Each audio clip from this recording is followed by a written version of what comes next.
Halo teman-teman semua, perkenalkan nama saya Filipus Yusuf Meliti. Saya dari Prodi Bimbingan Konseling Universitas Nusa Tenggara. Jadi, maksud saya membuat ini adalah untuk memenuhi tugas UAS dari mata kuliah manajemen BK. Jadi, langsung saja kita masuk ke materinya. Manajemen BK adalah kegiatan manajemen yang dilakukan oleh konselor untuk memfasilitasi atau fungsi bimbingan konseling, mulai dari perencanaan, perorganisasian, pelaksanaan, dan evaluasi, yaitu guna untuk mencapai tujuan bimbingan konseling yang efektif dan efisien dengan memanfaatkan berbagai sumber daya.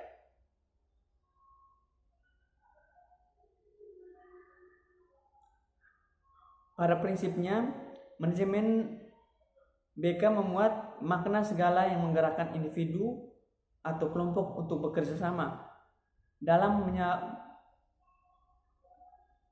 sumber daya dalam suatu sistem untuk mencapai tujuan.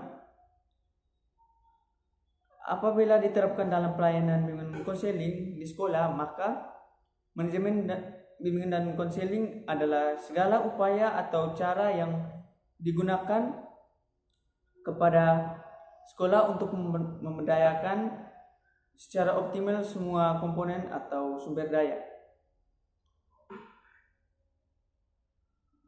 Dan sistem informasi berupa himpunan data bimbingan untuk menyelenggarakan pelayanan bimbingan konseling dalam rangka mencapai tujuan yang diinginkan.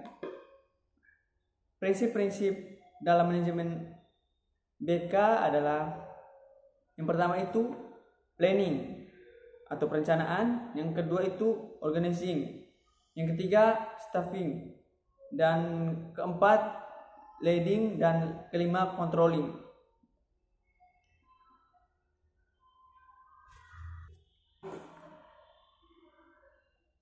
Baik, yang pertama itu planning atau perencanaan. Maksudnya di sini yaitu guru BK harus membuat perencanaan apa saja yang akan menjadi sasaran dalam bimbingan konselingnya, mulai dari tujuan, kemudian target ingin dicapai atau juga perencanaan dalam pelaksanaannya. Yang kedua itu pengorganisasian.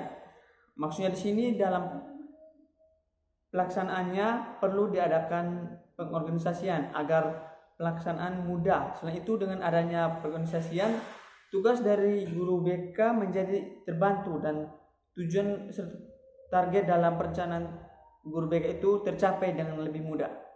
Yang ketiga itu penyusunan atau personalia kepegawaian. Dalam pelaksanaan bimbingan konseling, adanya tugas-tugas yang bertindak dalam menyukseskan bimbingan konseling yang ada di sekolah tersebut, mulai dari kepala sekolah, yang mana diantaranya adalah mengendalikan semua program yang akan dilaksanakan di sekolah itu. Kemudian kepala konselor atau guru koordinator BK, yang mana khususnya fokus dalam bimbingan konseling tersebut dengan sekaligus mengatur bawahan dari bimbingan konseling tersebut. Yang selanjutnya itu adalah konselor atau guru BK itu, yang mana merupakan bawahan dari kepala konselor atau koordinator BK tadi. Jadi guru BK dapat mengkonsultasi masalah-masalah ketika sedang melakukan bimbingan konseling terhadap peserta didiknya, agar mendapatkan pembetulan apakah bimbingan yang dilakukan itu sudah pas atau benar dan perlu diperbaiki lagi. Yang keempat itu kita masuk saja ke pengarahan atau landing kepemimpinan. Dalam prinsip ini guru BK memberikan pengarahan terhadap peserta didiknya dan juga memimpin atau membimbing peserta didiknya memecahkan masalah yang terjadi pada peserta didiknya tersebut. Yang kelima itu pengawasan atau pengendalian. Selain dari prinsip keempat di atas, guru BK juga berperan sebagai pengawas masalah-masalah yang perlu diselesaikan dalam sekolah tersebut. Dalam lingkungan konseling tersebut terdapat pola manajemen BK. Pola manajemen BK adalah kerangka hubungan yang terstruktur antara berbagai macam bidang atau berbagai kedudukan dalam pelayanan BK.